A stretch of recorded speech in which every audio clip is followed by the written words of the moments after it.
Hello, আজকে ২০২৪ সালের ২০ জুলাই। এখন সময় বিকাল ৫টা। আজকে রোজ শনিবার। সো ইউএসের হিসাবে এখানে উইকেন্ড। আমি সকাল ৯টা আজকে ল্যাবে এসেছি এবং এখন যাচ্ছি বের হয়ে। আবার রাতে ৯টার আগে আসতে হবে আমাকে। আমার একটা টাইম পয়েন্ট আছে, ওন হিলিং অ্যাসে নামে একটা অ্যাসে করছি, যেটার ১২ ঘন্টা টাইম পয়েন্টটা হচ্ছে রাত ৯টায়। সো আমাকে অনেকগুলো ইমেজ তুলতে হবে, ক্যাপচার করতে হবে 6 ওয়েল প্লেট থেকে ক্যান্সার সেলের। আমি একটা স্ক্র্যাচ মেক করেছি, একটা না অনেকগুলো স্ক্র্যাচ মেক করেছি বিভিন্ন কন্ডিশনে। তো সেগুলোর পিকচার ১২ আওয়ারে তুলতে হবে, আবার ২৪ আওয়ারে আগামীকালকে তুলতে হবে।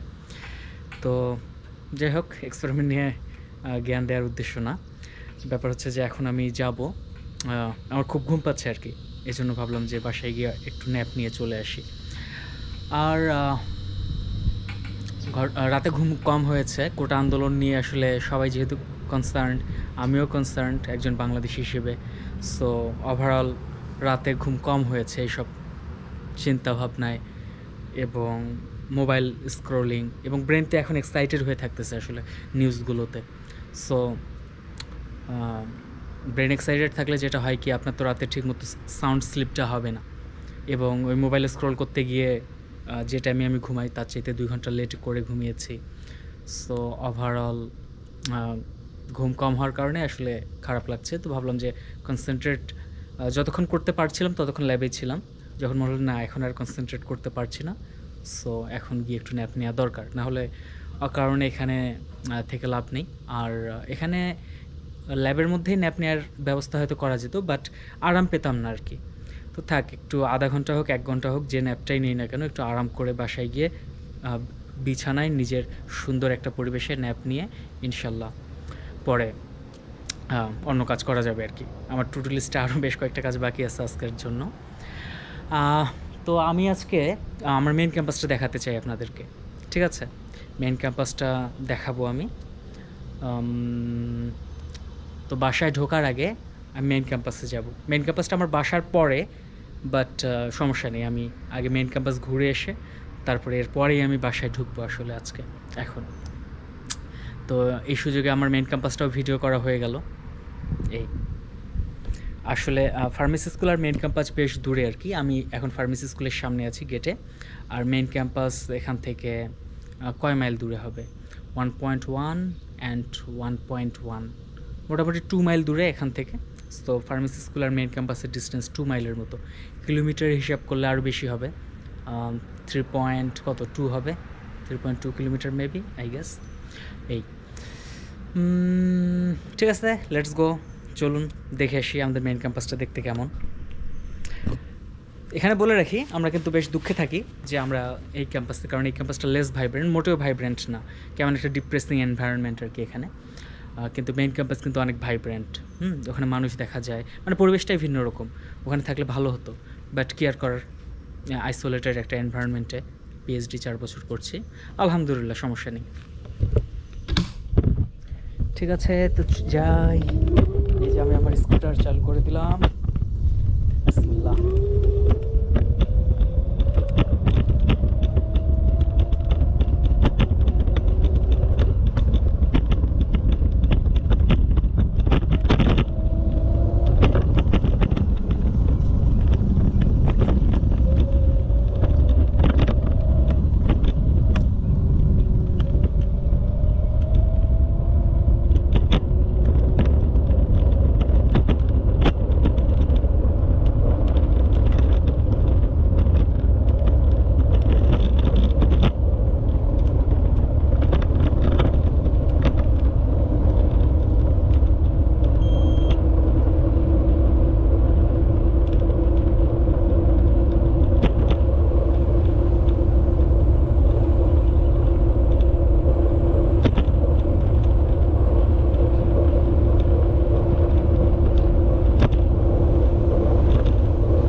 পার হলেই এটাকে 165 বলে। আমার সামনে যে রোড, এই যে গাড়িটা যে গেল এটা 165 দিয়ে গেল, এটাকে বলে এটা অন্যতম একটা বড় মেইন রোড। তো ওপাশে কিন্তু আমরা আমাদের মেইন ক্যাম্পাস দেখতে পাচ্ছি আর কি। গ্রিন হয়ে গেছে, তো চলো।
ক্যাম্পাসে চলে এসেছি। এটা হচ্ছে chemistry and natural science department. Just এখনই পার হয়ে এলাম।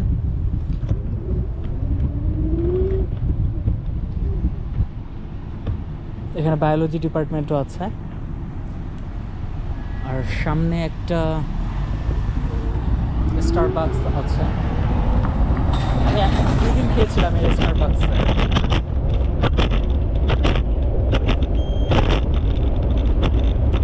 বসার জায়গাটা চমৎকার। এখন কি চালু আছে না বন্ধ? মনে হয় চালু আছে। আমার লোভ লাগতেছে যে স্টারবাকসে ঢুকে একটা কফি খেয়ে নেই, কিন্তু সমস্যা হচ্ছে যে আমি আসলে ঘুমাইতে চাচ্ছি। কফি খাবো আবার ঘুমাবো, দুটো একসাথে হবে না। তার উপর আবার রাতে প্যারা দিতে পারে, দেখা যাবে রাতে আমার দেরিতে ঘুম আসবে। ঠিক আছে, এই যে আমি এখন ন্যাপ নেওয়ার জন্য বাসায় যাব, সেটা একটু রিস্ক নিয়ে। রিস্ক কি যে রাতের বেলা আমার কিন্তু ঘুম আসতে লেট হতে পারে, সো যেটা পুরাই একটা খারাপ ব্যাপার হবে। তো সেই জায়গায় যদি আমি কফি খাই দ্যাট ইজ আরও খারাপ। এইমাত্র আমরা ছেড়ে আসলাম আমাদের কি লাইব্রেরি।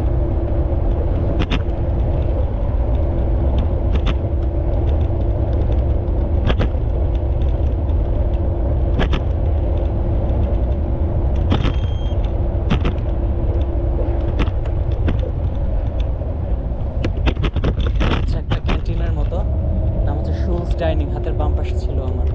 আর এগুলো সব স্টুডেন্টদের থাকার হল। এগুলোর বিভিন্ন নাম আছে, এক একটার নাম এক এক রকম। আর সামনে দেখা যাচ্ছে ওয়ারহক্সের স্টেডিয়াম, ওয়ারহক্সের অ্যাক্টিভিটি সেন্টারও সামনে দেখতে পাচ্ছি। আর এটা হচ্ছে কলোসিয়াম আমার হাতের বাম পাশে, গোল শেপের বিল্ডিংটা। এখানে বিভিন্ন ধরনের প্রোগ্রাম হয় আর কি। এটাকে বলতে পারেন যে অডিটোরিয়াম আর কি। অডিটোরিয়াম না বলে এরা কলোসিয়াম বলে ডাকছে। সামনে এখন এটা অ্যাক্টিভিটি সেন্টার।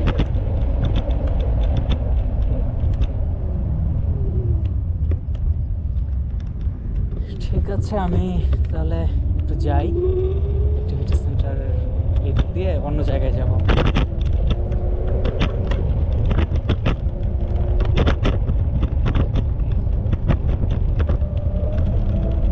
ওয়ারহক্সের মাঠ কিন্তু। আর সামনে যে বিল্ডিংগুলো আমি দেখতে পাচ্ছি এই যে হাতের বাম পাশে, এগুলো কিন্তু সব স্টুডেন্টদের থাকার আবাসিক জায়গা। হ্যাঁ, আচ্ছা, এটা কি ULM এর প্রপার্টি না কিনা সেটা আমি শিওর বলতে পারছি না, বাট মেইনলি স্টুডেন্টরাই থাকে এখানে।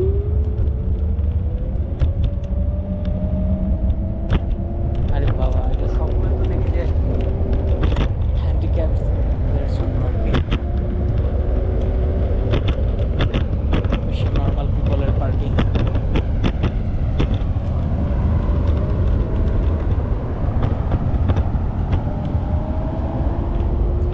হচ্ছে ভিকমের পার্কিং লট। এটা আমার অন্যতম প্রিয় একটা, মানে হাতের ডানে পার্কিং লটটা। এটা আমার অন্যতম প্রিয় দৌড়ানোর জায়গা আর কি। আমি এখানে একটা সময় প্রতিদিন আসতাম দৌড়াতে এই পার্কিং লটে। এই পার্কিং লটে আপনারা দেখতে পাবেন পেভমেন্ট আছে কিন্তু হ্যাঁ, এই পেভমেন্টে আমি দৌড়াতাম আর কি, বেশ মজা লাগে, অনেক সুন্দর। মানে পার্কিং লট বেশ মানে কোনো থাকে না যে মৃত একটা জায়গা, জাস্ট গাড়ি থাকবে, ব্যাপারটা এরকম না, বেশ ভাইব্রেন্ট, পার্কের মতোই একদম। তো আমি যেদিক দিয়ে এখন আমার স্কুটার চালিয়ে নিয়ে যাচ্ছি, এটা হচ্ছে পেভমেন্ট হাঁটার জন্য, তো আমি এটাকে ইউজ করতাম দৌড়ানোর কাজে।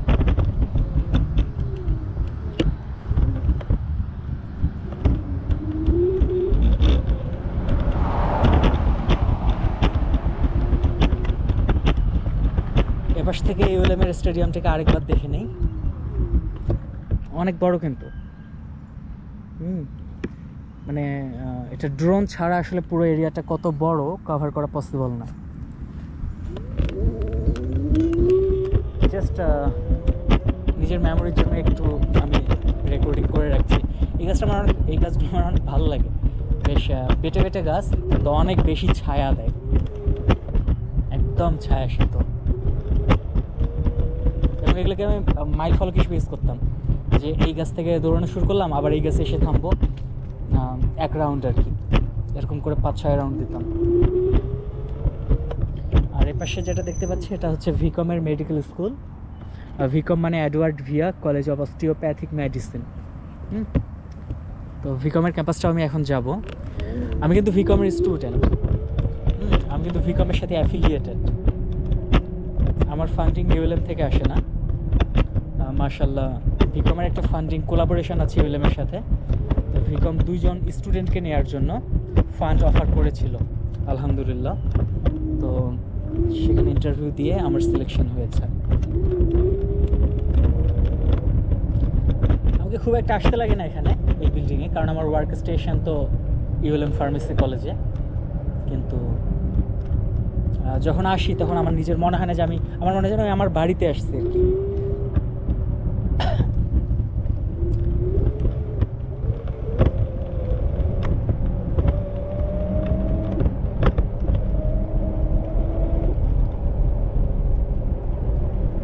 কতগুলো গাড়ি, এগুলো উইকেন্ডে এত গাড়ি, এরা কিন্তু সবাই পড়াশোনা করার জন্য এসেছে।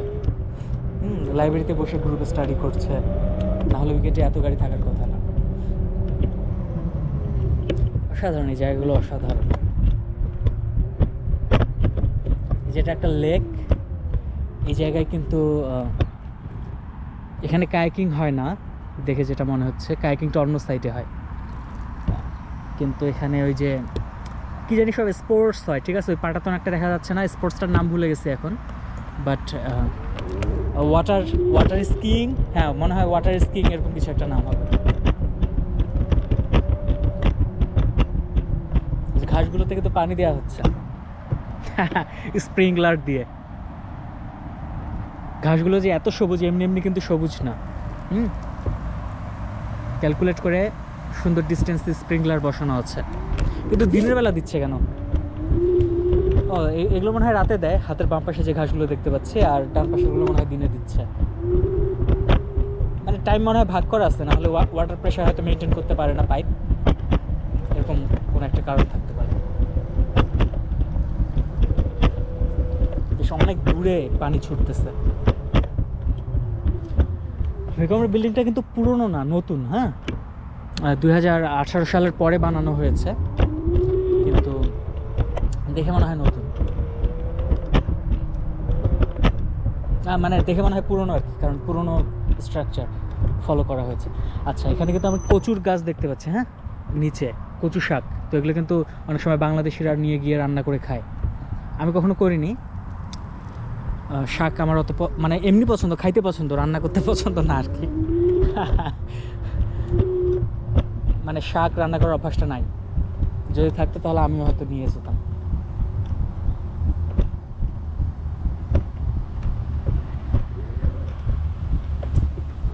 এই হলো অবস্থা। আমি একটু ক্যামেরাটা করে পুরো আরো ভালো মতো দেখানোর চেষ্টা করি। অসাধারণ অসাধারণ ওয়েল স্ট্রাকচার্ড একটাই, মানে অনেক ভাইব্রেন্ট। আমাদের ফার্মেসি স্কুলটা অতটা ভাইব্রেন্ট না, but that is okay. That is my home. So আমি খারাপ বলবো না, but this is really vibrant, really.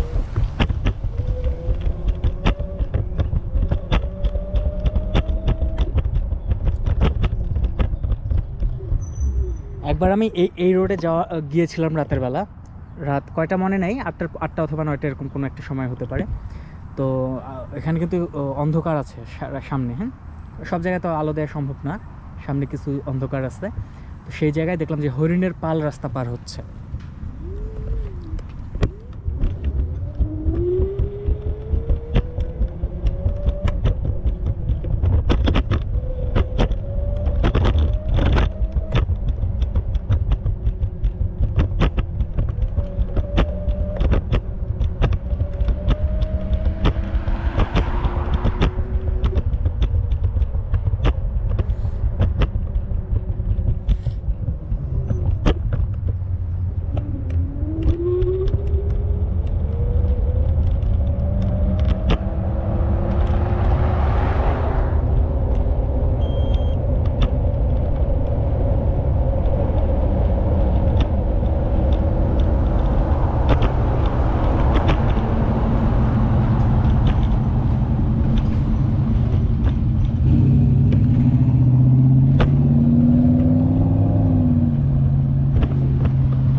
আমি যাবো।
যে বাসাটা দেখা যাচ্ছে এখন এই ফুলের গাছগুলোর আড়ালে, সেখানে আমি থাকতাম আসলে।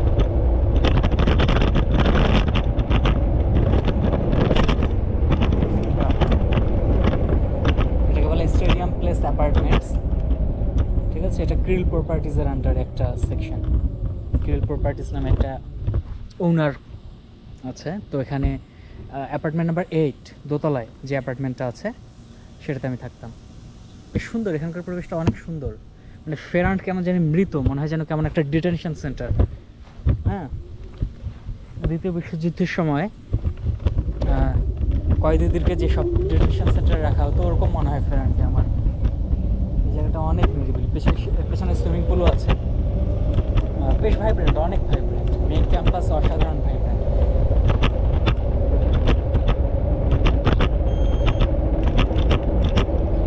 সামনে একটা চার্চ আছে, এই চার্চটা কিন্তু আমার অনেক বেশি পছন্দের। আমি যখন প্রথম এসেছিলাম আমার ভালো লাগতো না কিছু, ফ্রান্সের অসাধারণ পরিবেশ দেখে এসেছি। ওখানে মাস্টার্স পড়ার সময় ছিলাম 1 বছর। তো আমেরিকা অনেক স্বপ্ন নিয়ে এসেছিলাম। তো দেখলাম যে কী ব্যাপার, আমেরিকা এরকম নন ভাইব্রেন্ট কেন? কারণ আমেরিকা তো ছোটোবেলা থেকে শিকাগো, নিউ ইয়র্ক এসব দেখেই বড় হয়েছিলাম। সো বাট পুরো আমেরিকা আসলে গ্রাম বা ছোটো ছোটো শহর। শিকাগো, নিউ ইয়র্ক দিয়ে তো পুরো আমেরিকাকে বিচার করা যায়।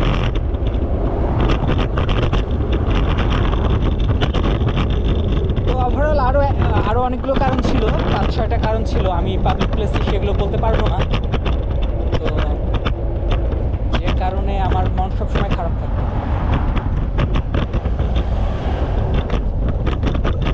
যে কারণে যে এর ফলে আমি তখন এখানে এসে থাকতাম আর কি।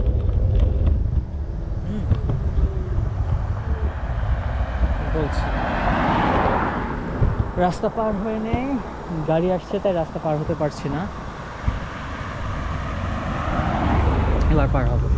আমি এসে থাকতাম বলতে যেটা বোঝাচ্ছি যে আমি ল্যাব তো শেষ হতো 5টায়, 5টার পরে এসে আমি এখানে কিছু সময় কাটাতাম।